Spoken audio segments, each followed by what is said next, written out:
Welcome to part 4. In this we will go into the introduction to C language. In this session we will see about the ASCII, the keyboard keys, printable keys and non-printable keys.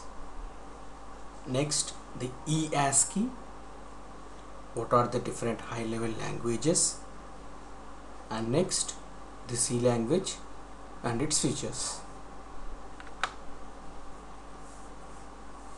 What is ASCII? ASCII stands for American Standard Code for Information Interchange. ASCII is meant for keyboard. ASCII is developed by ANSI, the American Nation Standard Institute.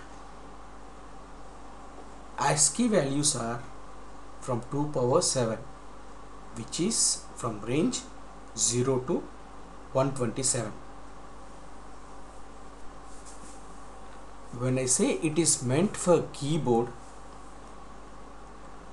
whenever we enter any key, each key represents one ASCII value.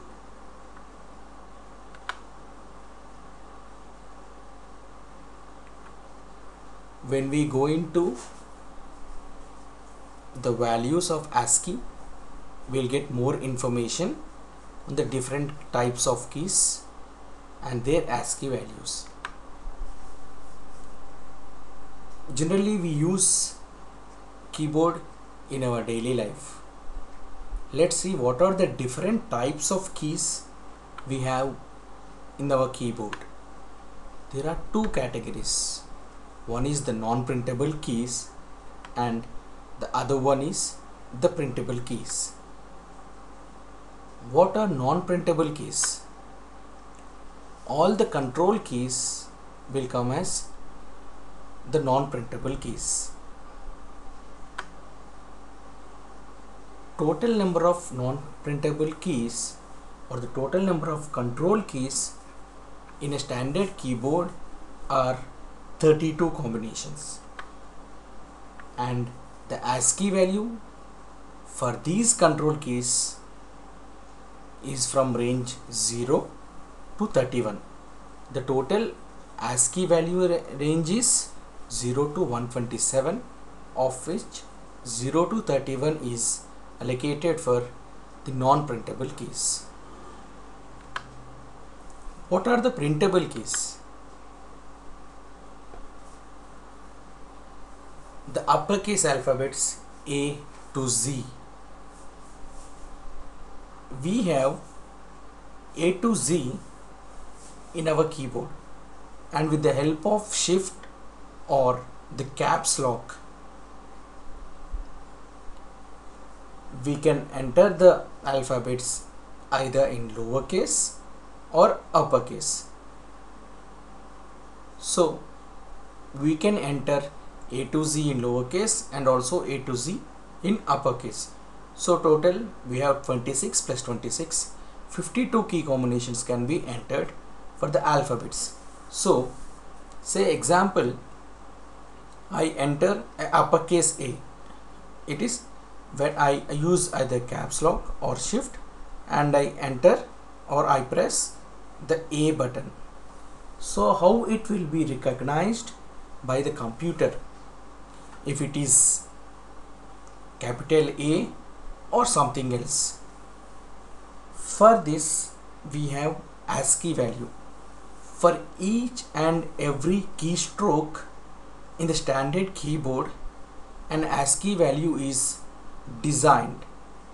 So whenever we enter the uppercase A, it will tell the system the value is 65. So when the processor says the value is 65, it will convert it into its respective ASCII and it understands as the capital A. So in our case here, the uppercase alphabets can be A to Z, and the ASCII values are from 65 to 90. And for the lowercase alphabets, that is from A to Z, we have the range from 97 to 122. And we also have digits 0 to 9, and the ASCII values for digits are 48 through 57. And apart from alphabets, lowercase, uppercase and digits, we also have the special symbols like exclamation, at the rate, hash, dollar, percentile, ampersand, so on. And the symbols are total of 32. And the range for this is divided with the leftover ASCII values. Out of 0 to 127, the first 32, that is from 0 to 31, are allocated for the non-printable keys, and 65 to 90 for the uppercase, 97 to 122 for the lowercase, and 48 to 57 for the digits. And all the remaining are scattered or allocated to the symbols. So few symbols have the ASCII values from 30 to 47, and as 48 to 57 is digits, again 58 to 64 is for symbols, and again as uppercase as 65 to 90, from 91 to 96 it will be taken again to the symbols, and 97 to 124 for the lowercase, and the last set 123 to 127 are also for the symbols. So total 32 to 47, 58 to 64, 91 to 96, 123 to 127, total of 32 ASCII values are assigned to symbols. And the difference between the cases is always 32. Say for uppercase, the value starts from 65 to 90, and for lowercase it starts from 97 to 122. Let's take an example of uppercase A and lowercase a. The value of uppercase A is 65, and to know the respective value of the A in lowercase a is, the difference is 32. So to lowercase a, the ASCII value is add plus 32 to the ASCII value of uppercase A, which is 65 plus 32 is 97. In similar way, we will have it for all the remaining alphabets. Say for B it is 66, for uppercase B it is 66, and to know the ASCII value of lowercase b, we need to add plus 32 to the ASCII value of uppercase b, which is 66 plus 32 is 98. So the ASCII value of lowercase b is 98. And in the similar way, when we are known with the value of uppercase, we need to reduce minus 32 to get this respective value of the uppercase.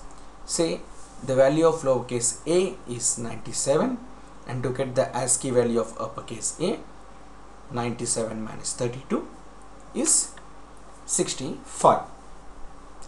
In general, we use or we enter so many keystrokes through the keyboard in our daily purpose. So how exactly the system understands that it is, if say if you have entered A, how exactly the system understands it is uppercase A or lowercase a. So the process behind is the ASCII values. Okay.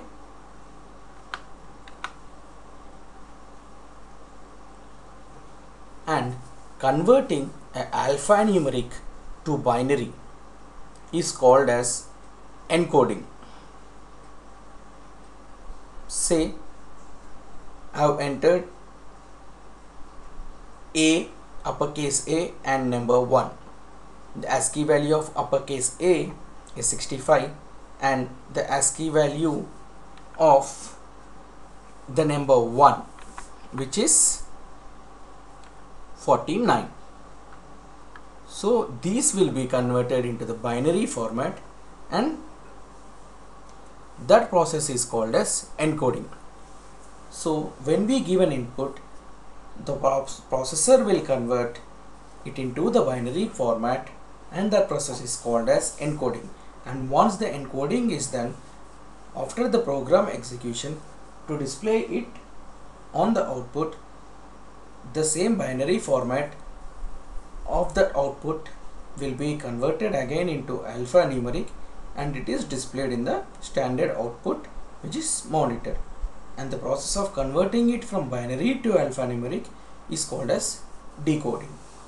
And this complete process of encoding and decoding is converted by operating system. And next we have eASCII, the extended ASCII keys, and the ASCII values for these are from 128 to 255. These are meant for generating the graphics. And next we will see what is high level language. A high level language is nothing but a translator between the programs and the computer.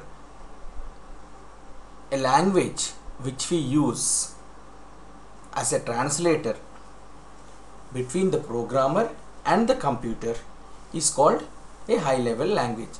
In simple terms, a high level language is a program. We can also call it as a compiler. What compiler does? A compiler is a program which will convert the alphanumeric instructions into the ASCII and convert it into the binary format. We'll see what are the different high level languages. The first and foremost high level language which is developed in the industry is Fortran, and the Fortran transfer formula translator. This was developed mainly for the engineering applications. It is a scientific calculator.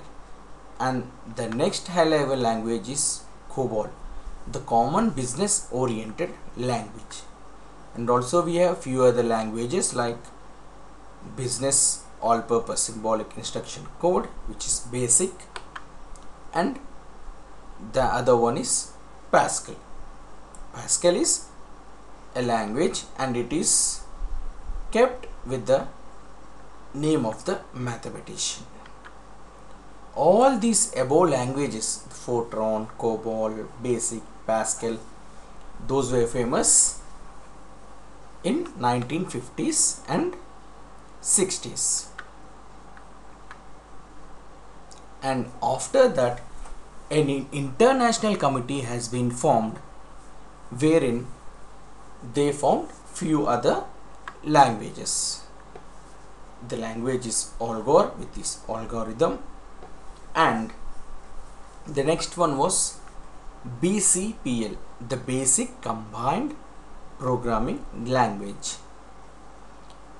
And in 1970, a person by name Ken Thompson, who was a programmer in the AT&T Bell Laboratories, has taken the concepts of BCPL and found a language and named it as a language B. And he has submitted the language to the international committee. However, only one committee member has rejected the language, saying the reason as some rules were violated.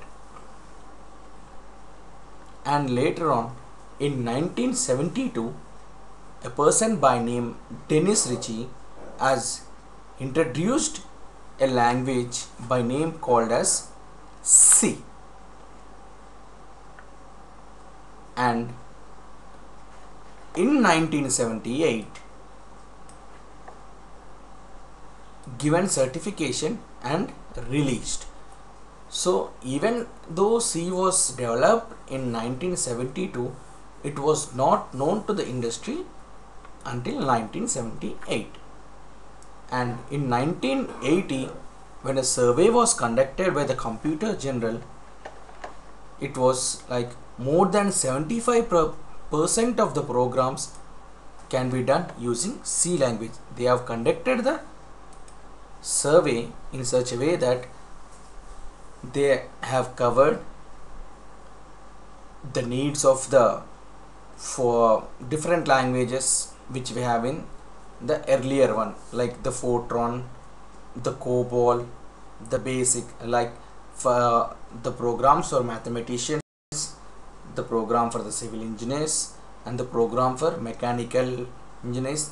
Based on the different needs, when they have done the survey results were that more than 75% of the programs can be done using the C language. So based on the survey, the C language has become more popular. And now we will see in detail about the ASCII values. As we have already seen, the first 32 values, that is from 0 to 31 ASCII values, is allocated to the control keys, and for the uppercase alphabets, that is from A to Z, is allocated with 65 to 90, and the lowercase a to z is allocated with 97 to 122, and the digits 0 to 9, the ASCII values allocated are 48 to 57, and the leftover values, that is the 32 values from 32 to 47, 58 to 64, 91 to 96, 123 to 127 are allocated for symbols. And here are the few ASCII values and the symbol which represents the ASCII value. Say we have 32 as ASCII value for space, 33 for exclamation, and in the similar way 36 for dollar, for ampersand it is 38. Likewise, we have few of the examples here.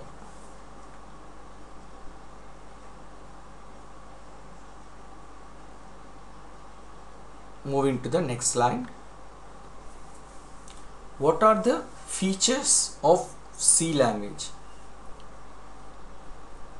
In earlier slides, we have seen many high-level languages, like we have seen Fortran, the formula translator, the COBOL, Pascal, BASIC, ALGOL, BCPL, B.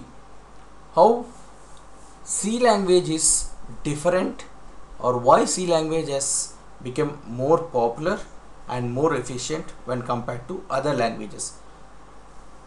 C language, it is simple and it is easy to learn and easy to use, whereas the earlier languages, it was designed in such a way that it is specific to each purpose. Let's say for engineering applications, Fortran was designed.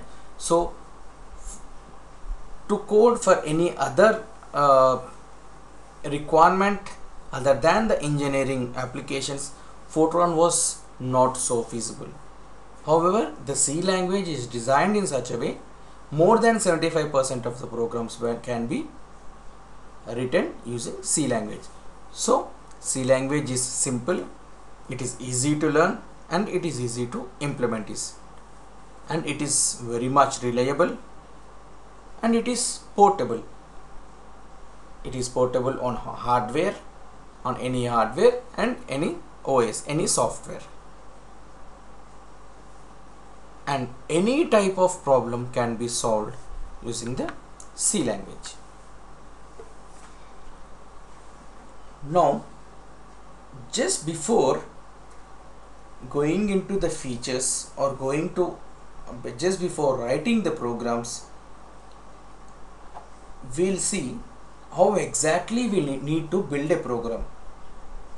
See, C language is also one language, so we will have few rules and regulations. So directly before jumping into the program, it is very much important for us to learn the basics. Say, before going to C language, we will take an example of the English language. We all have learned the language English. So how we have learned?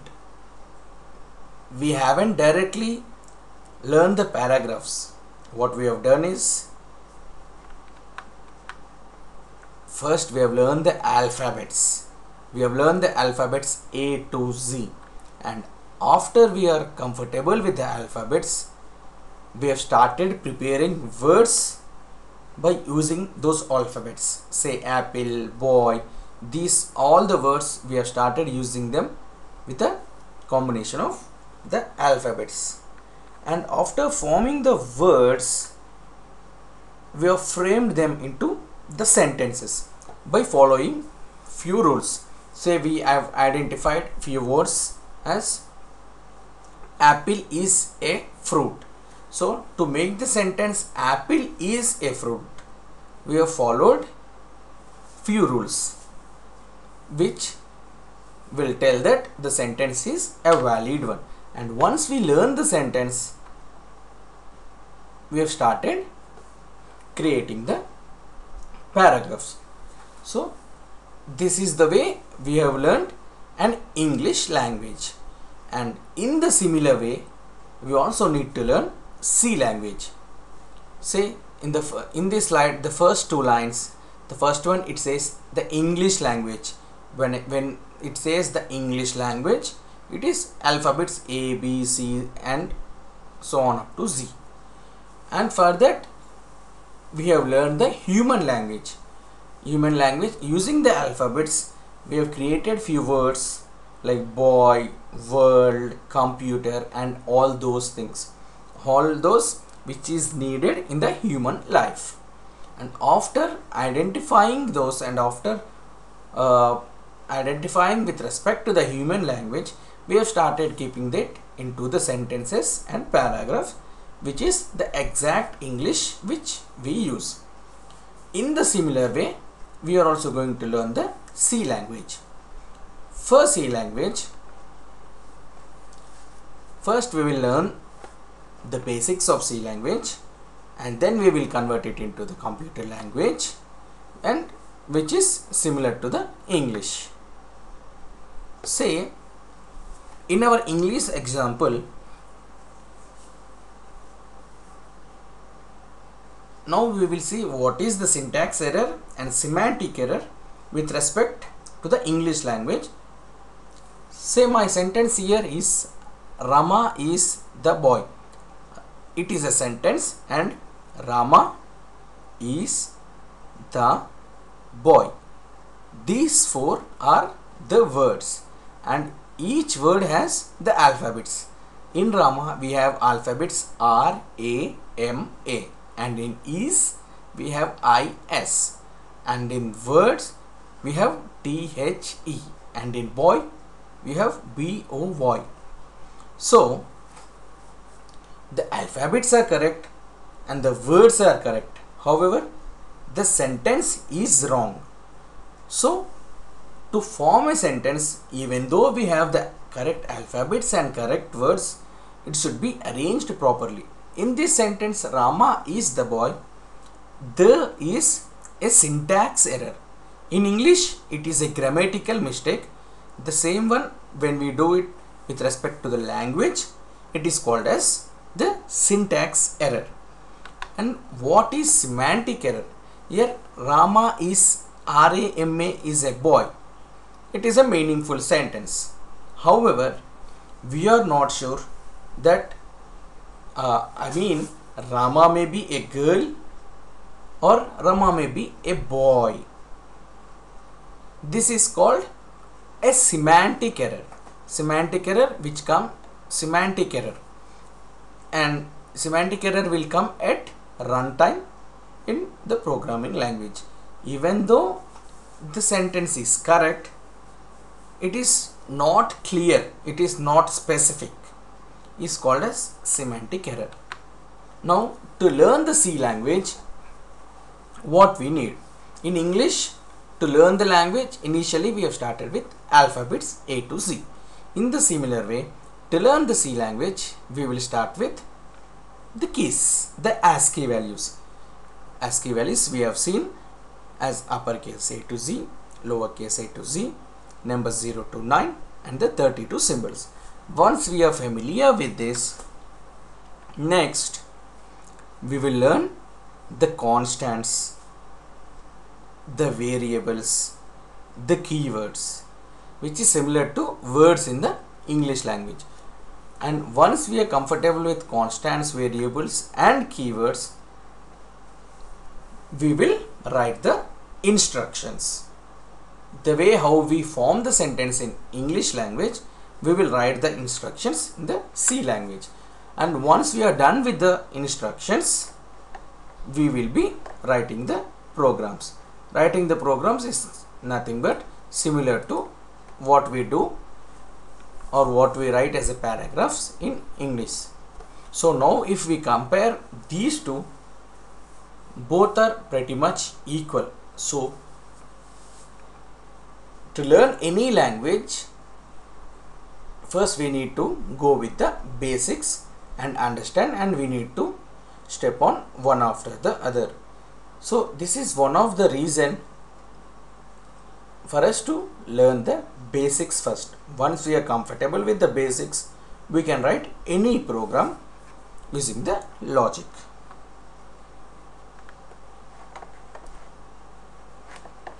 So in this session, we have seen the ASCII values, the keyboard keys, the eASCII, the high level language and the C language and its features. And in the next part, we will start with the features of C language, like what are the constant. We have learned with the ASCII values. Now we will learn about the second block diagram in this slide. We have learned with the A to Z, and now we will learn what are the constants, different types of constants with respect to C language, what are the variables, what are the keywords, and once we are done with that, we will write few simple instructions, and once we are done with the instructions, we will go write the programs and execute. Hope this video has made you understand how exactly we need to learn a language. And just to make a note, learning any language is very simple when we start with the basics. Thank you. In the next session, we will see the constants, variables and keywords.